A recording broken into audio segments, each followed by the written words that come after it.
Matahari menjelang sore memeluk Ari dan Nadia dengan kehangatan lembutnya. Sinarnya menari-nari di dedaunan pohon mangga di halaman rumah Bapak Mahmud. Detak jantung mereka masih berpacu, irama yang menyimpan rahasia di depan pintu kamar mandi. Nadia, sambil tersenyum menggenggam lengan kiri Ari.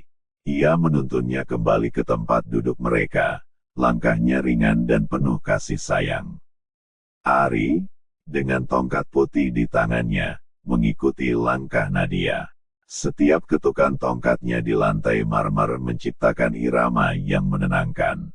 Aroma jagung bakar yang manis telah menghilang sepenuhnya dari udara, digantikan oleh aroma tanah basah yang tercium samar-samar dari sumur di belakang rumah Bapak Mahmud. "Jangan cerita ke siapapun ya, Nadia," bisik Ari sebelum mereka keluar dari pintu rumah. Suaranya rendah dan penuh harap. Nadia hanya mengangguk, rambut panjang merah kepang duanya bergoyang lembut. Di tengah perjalanan, Nadia menjelaskan dengan suara riang. Ira dan teman-teman yang lain sudah ngumpul di bale-bale, Ri. Ari hanya membalas dengan tersenyum manis. Ira, yang sedang asyik duduk di kursi plastik depan bale-bale, langsung berdiri saat melihat kekasih tunanetra tercintanya itu datang bersama Nadia. Ia meraih tangan Ari, jemarinya yang lentik dan lembut membimbingnya duduk. Aroma parfum bunga lavender Ira yang manis dan segar, memenuhi indera penciuman Ari. Setelah mereka bertiga duduk, Ira lalu menyandarkan kepalanya di bahu Ari, hijabnya yang panjang dan halus menggelitik pipinya. Sentuhan lembut itu seolah ingin menegaskan bahwa Ari hanya miliknya seorang. "Kalian dari mana saja?" tanya Ira dengan suara lembut. Ari menjelaskan dengan jujur, "Tadi aku kebelet, sayang. Takut keduluan ngompol di sini sebelum kamu datang, jadi saya minta tolong Nadia antar ke kamar mandi." Mendengar jawaban itu, tawa meledak di udara. Ira pun ikut tertawa terbahak-bahak. Tawa teman-teman yang lain ikut menyemarakkan suasana, bahkan suara ketawa Bapak Mahmud terdengar paling keras. Ira lanjut menggoda kekasihnya itu, diantar sama Nadianya sampai masuk ke kamar mandi. "Ya." Ari menggelengkan kepalanya dengan cepat. "Enggak, sayang. Nadia cuma nunggu di depan pintu. Aku sendirian masuk ke dalam kamar mandi." Mendengar kalimat itu, Nadia ikut tertawa. Air mata kebahagiaan menggenang di pelupuk matanya. Suara Bapak Mahmud semakin kencang tertawa, sampai perutnya terasa sakit karena terlalu banyak tertawa. Ari balik menggoda kekasih disabilitas daksa kesayangannya itu. "Seandainya kamu yang antar ke kamar mandi, sayang, aku pasti pengennya diantar sampai ke dalam. Biar nggak takut sendirian di dalam kamar mandi." Ira menjewer gemas telinga kekasih tunanetra tercintanya itu. Dasar tukang modus. Maunya ambil kesempatan terus. Ari hanya tertawa lepas mendengar kalimat kekasihnya itu. Tawa teman-teman yang lain menyusul, bahkan sekarang suara Bapak Jimmy pun semakin keras tertawa. Ira kemudian membenamkan kepalanya di dada Ari sambil memeluk pinggangnya. Aroma keringat dan parfumnya bercampur menjadi satu. Ari membalas dengan membelai lembut kepala kekasihnya itu. Hijabnya terasa halus dan lembut di telapak tangannya. "Jangan cemburu, sayang. Kita semua di sini adalah keluarga, termasuk Nadia," kata Ari dengan suara lembut dan penuh kasih sayang. Nadia dan teman-temannya yang lain bertepuk tangan.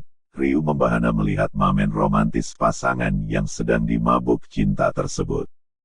Bahkan Bapak Roni, yang masih asik melakukan siaran langsung di media sosialnya, sampai bersiul kencang menggoda. Waktu terus berlalu tanpa terasa. Jam di HP Ira sudah hampir menunjukkan pukul 3 sore. Semua yang ada di sana pun sudah bersiap-siap untuk pulang. Bapak Mahmud dan istrinya, Ibu Rena, mengambil beberapa karung yang sudah terisi jagung mentah. Mereka membagi-bagikannya ke semua yang ada di sana sebagai oleh-oleh. Aroma jagung mentah yang segar dan manis memenuhi udara. Setelah berpamitan kepada tuan rumah, satu persatu pun mulai meninggalkan rumah Bapak Mahmud. Bapak Jimmy membawa Ibu Maya dan Bapak Edo menggunakan bentor andalannya. Suara mesinnya berderu-deru. Nadia membonceng Ibu Ani. Suara motor matic merah andalannya menderu pelan. Sedangkan yang lainnya pulang dengan kendaraan masing-masing. Ari dan Ira lalu menyalami Bapak Mahmud dan Ibu Rena secara bergantian, mengucapkan terima kasih atas jamuan dan oleh-olehnya. Sentuhan tangan mereka terasa hangat dan tulus. Bapak Mahmud dan Ibu Rena pun membalas dengan belayan lembut di kepala mereka. Mereka mengucapkan terima kasih atas kedatangan Ari dan Ira dan berpesan supaya mereka hati-hati di jalan. Ira lalu membantu kekasihnya itu untuk naik ke motor matic merah jambu kesayangannya. Kemudian ia menaruh 2 karung berisi jagung di jok depan. Setelah memastikan semuanya aman, Ira lalu melajukan motornya perlahan, meninggalkan rumah Bapak Mahmud dengan penuh senyum kebahagiaan. Suara mesin motornya menderu halus, membelah udara sore yang sejuk. Awalnya Ira ingin langsung mengantar Ari pulang ke rumahnya, tapi setelah keluar dari pagar rumah Bapak Mahmud, kekasihnya itu berkata, "Kita lebih baik singgah di rumahmu dulu, sayang. Mumpung belum terlalu sore, sekalian saya bersilaturahmi dengan calon mertua." Ira hanya tersenyum geli mendengar kalimat itu. Pipinya terasa panas. Lalu dia bertanya ke Ari, "Mau apa singgah memangnya, sayang?" Ari kemudian menjelaskan, "Besok kan hari Minggu, bisa dong bikin acara makan-makan jagung di rumahmu, sayang. Sekalian kenalan sama calon mertua gitu. Nanti aku dibonceng ke sana sama putri yang libur sekolah." Ira hanya terdiam mendengar penjelasan kekasihnya itu. Pikirannya berkecamuk. Tapi kemudian dia teringat dengan perkataan ibunya bahwa beliau ingin sekali bertemu dengan penjual pulsa tunanetra yang selalu membuat anak gadisnya tertawa setiap melakukan panggilan video.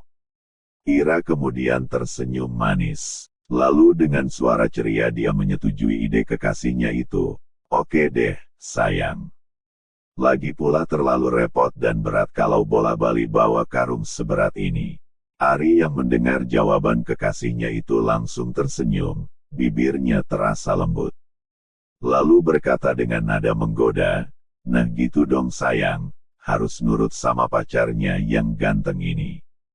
Ira kemudian tertawa ngakak mendengar kalimat tersebut, suaranya renyah dan merdu. Setelah hampir 20 menit membelah jalanan kampung yang tidak terlalu mulus, guncangan motornya terasa lumayan. Akhirnya mereka pun sampai di depan rumah Ira. Ira begitu gugup, jantungnya berdebar kencang. Ini untuk pertama kalinya dia membawa bahkan membonceng seorang laki-laki datang ke rumahnya. Sedangkan Ari tidak kalah kencang jantungnya berdetak, telapak tangannya berkeringat. Ini juga untuk pertama kalinya dia akan bertemu dengan orang tua Ira. Ira lalu membantu kekasihnya itu untuk turun setelah motor matic merah jambu kesayangannya sudah berhenti dengan sempurna di halaman rumahnya. Orang tuanya yang kebetulan sedang duduk santai di teras kemudian berdiri dan menghampiri mereka. Ira langsung salim kepada ayahnya, punggung tangannya terasa kasar dan hangat. Ayahnya membalas dengan belayan lembut di kepalanya, hijabnya terasa halus dan lembut. Beliau lalu membantu Ira untuk menurunkan dan membawa 2 karung yang berisi jagung itu ke teras, beratnya terasa lumayan. Beliau lalu menggoda Ira, "Alhamdulillah, sore ini anak gadis ayah pulang membawa oleh-oleh 2 karung jagung sekalian sama calon menantu." Semua yang ada di sana langsung tertawa mendengar kalimat tersebut, suara tawa mereka menggema di udara.